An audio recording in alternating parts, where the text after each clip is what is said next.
చట్టం ప్రకారం నడుచుకోండి, ఎటువంటి ఇల్లీగల్ యాక్టివిటీస్ చేయకండి, అధికార పార్టీకి తొత్తుల్లాగా పనిచేయకండి, మీరు ఎవరు కూడా ఊడిగం చేయకండి అని చెప్పేసి జగన్మోహన్ రెడ్డి గారు నిన్న ఒక హెచ్చరిక ఇచ్చాడు పోలీస్ అధికారులను ఉద్దేశించి.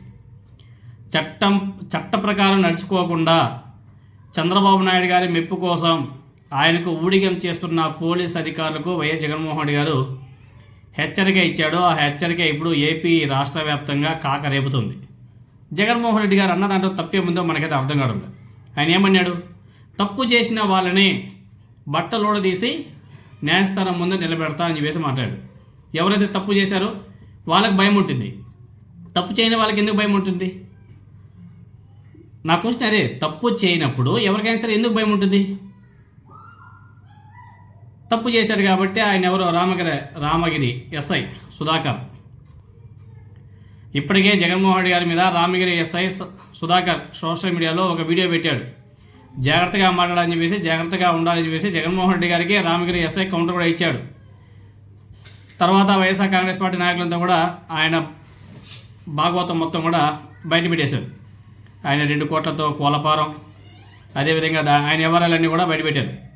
తెలుగుదేశం పార్టీ నాయకులతో ఏ విధంగా అంటకాగాడు అవన్నీ కూడా పొద్దున్న నుంచి ఇంకా స్టిల్ సోషల్ మీడియాలో బీభత్సంగా బయలుదేరుతున్నాయి. ఇప్పుడు తాజాగా ఏపీ పోలీస్ అధికారుల సంఘం కూడా స్పందించింది. పోలీసుల్ని బట్టలోడదీసి నిలబెడతామని చెప్పి జగన్మోహన్ రెడ్డి గారు హెచ్చరించారని ఆ సంఘం తప్పుపట్టింది. దీనికి సంబంధించి పోలీస్ అధికారుల సంఘం రాష్ట్ర అధ్యక్షుడు శ్రీనివాసరావు ఖండించడం జరిగింది. జగన్మోహన్ రెడ్డి గారి కామెంట్స్ మీద సభ్య సమాజం ఆలోచించాలని చెప్పేసి ఆ అధికారుల సంఘం ఆయన కోరాడు. బట్టలోడదీసి నిలబెట్టడానికి ఇదేమైనా ప్యాషన్ షోనా అని చెప్పేసి కూడా ఆయన ప్రశ్నించాడు. తీవ్ర ఒత్తిడిలో ఉన్నటువంటి తమపై ఇలాంటి వ్యాఖ్యలు సరికాదు, తన వ్యాఖ్యల్ని జగన్మోహన్ రెడ్డి గారు వెనక్కి తీసుకోవాలి, అలాగే క్షమాపణ చెప్పాలి, లేకపోతే న్యాయ పోరాటం చేస్తామని చెప్పేసి పోలీస్ అధికారుల సంఘం ఈరోజు ఏదో ప్రెస్ మీట్ పెట్టి మాట్లాడారు. ప్రతి సందర్భంలోనూ ప్రతిపక్ష నాయకులకు తామెందుకు టార్గెట్ అవుతున్నామో పోలీస్ అధికారుల సంఘం ఆలోచించుకోవాలి. గతంలో చంద్రబాబు నాయుడు గారు ప్రతిపక్ష నాయకుడిగా ఇంతకంటే తీవ్రంగా పోలీసుల్ని తిట్టడం మనందరం కూడా చూసాం. ఒకసారి చంద్రబాబు నాయుడు గారు తిట్టినటువంటి వీడియోస్ మీరు అందరూ చూడండి. అదేవిధంగా నారా లోకేష్ నాయుడు గారు పోలీసులు ఉద్దేశించి మాట్లాడుంటే వీడియోస్ చూడండి, అచ్చెన్నాయుడు గారు మాట్లాడినటువంటి వీడియోస్ చూడండి, మిగతా తెలుగుదేశం పార్టీ నాయకులంతా కూడా మాట్లాడినటువంటి మాటలంతా కూడా మీరంతా కూడా వినండి. గతంలో పోలీస్ వ్యవస్థ మీద, ఐపీఎస్ అధికారుల మీద, ఐఏఎస్ అధికారుల మీద ఈ నాయకులు మాట్లాడే మాటలు మీరంతా కూడా వినాలి. గతంలో చిత్తూరు జిల్లా ఎస్పీగా ఉన్నటువంటి ఒక పోలీస్ అధికారిని నారా చంద్రబాబు నాయుడు గారు పెద్దిరెడ్డి మూటలు మోసే వ్యక్తి అని చెప్పేసి కూడా మాట్లాడే ఐపీఎస్ అధికారిని ఉద్దేశించి ఒకసారి ఆ వీడియోలంతా కూడా మీరు అందరూ చూడొచ్చు.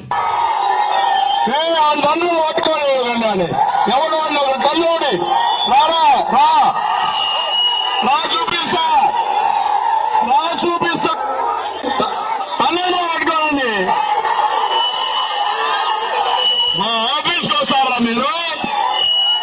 ధైర్యం ఉందా మీకు? గార్డున్నారా? పోలీసులు కూడా చొక్కాలు ఇప్పేయండి, మీ బట్టలు ఇప్పేయండి ఆ పోలీసులు. ఎందుకు మీకు పోలీసు ఉద్యోగం?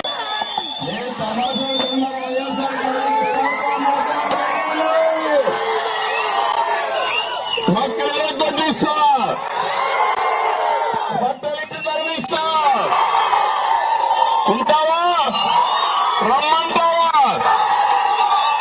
చేతగారి దద్దమ్మలారా, పనికి మాలిన వ్యక్తులారా, నేరాలు ఘోరాలు చేసే దరిద్రులారా, అందరూ పట్టుకోలేదండి.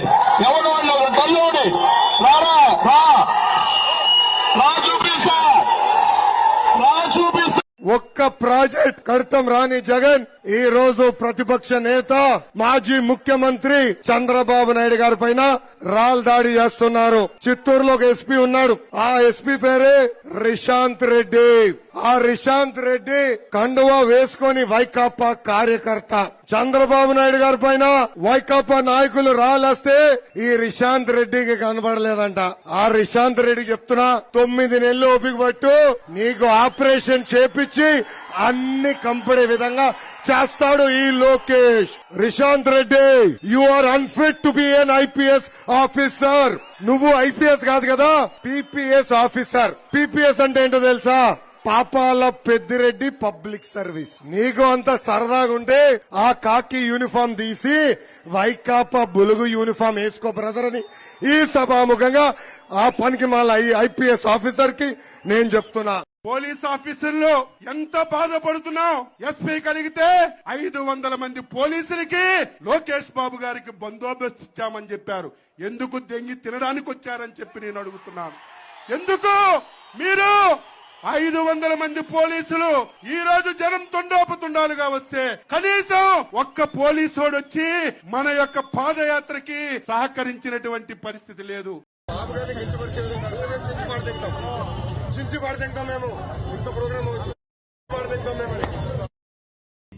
ప్రజల పక్షాన కాకుండా పాలకులకు ఒత్తాసు పలుకుతుండడం వల్లే తాము విమర్శలు ఎదుర్కోవాల్సి కూడా వస్తుందని చెప్పేసి పోలీస్ అధికారుల సంఘం ఒకసారి తెలుసుకుంటే చాలా బాగుంటుంది. ముందు తమ వైపు తప్పుల్ని సరిదిద్దుకొని ఎదుటి వాళ్ళకి నీతులు చెప్తే చాలా బాగుంటుంది ఈ పోలీస్ అధికారుల సంఘం. ఎవరు అధికారంలో ఉంటే వాళ్ళ తొత్తుల్లాగా పనిచేయడం కాదు. మీరు ప్రజల తరపున నిలబడాలా, తప్పు చేసిన వాళ్ళనే శిక్షించాలా. అవి వదిలేసి ఏ పార్టీ అయితే అధికారంలో ఉంటుంది, ఎవరైతే మనకి ఫేవర్గా ఉంటారో వాళ్ళకి అనుగుణంగా మనకు నచ్చిన రీతిలో మనం ఉంటామంటే ఇంకా మిమ్మల్ని అంతా ఇంకా పోలీస్ అధికారులు ఎందుకంటారు? పార్టీకి తొత్తులు అనేసి కూడా మాట్లాడతారు. ఎగ్జాంపుల్ మీ పోలీస్ అధికారే కదా ఆయన, రామగిరి ఎస్ఐ సుధాకర్. ఆయన చేసినటువంటి గతంలో ఆయన చేసినటువంటి ఎవరైనా కూడా మీకు అందరూ కూడా తెలిసే ఉంటుంది కదా. మరి ఆయన తప్పు పట్టచ్చు కదా. ఆయన తప్పు పట్టకుండా మీరందరూ పరిగెత్తుకుంటూ వచ్చేస్తారు కదా. మరి ఆయన ఎవరితో అంటకాగాడు, ఏ నాయకులతో సెల్ఫీలు దిగాడు, ఏ నాయకులను కలిశాడు, యూనిఫామ్ కాదు నార్మల్ డ్రెస్లో వెళ్ళి అనిత గారిని కలిశాడు, పరిటాల శ్రీరాముని కలిశాడు, పరిటాల సునీతని కలిశాడు, అచ్చెన్నాయుడు గారిని కలిశాడు. మరి ఆయన యూనిఫామ్ లేకుండా అంతమంది నాయకులను కలవాల్సిన అవసరం ఏముంది? నారా లోకేష్ నాయుడు గారిని కూడా కలిశాడు, అవసరం ఏముంది? అవి మాత్రం మాట్లాడరు. కానీ జగన్మోహన్ రెడ్డి గారు ఏదో ఒక మాట అంటే ఆయన ఏమన్నాడు? తప్పు చేసిన అధికారులు శిక్షిస్తామని చెప్పేసి చెప్పాడు.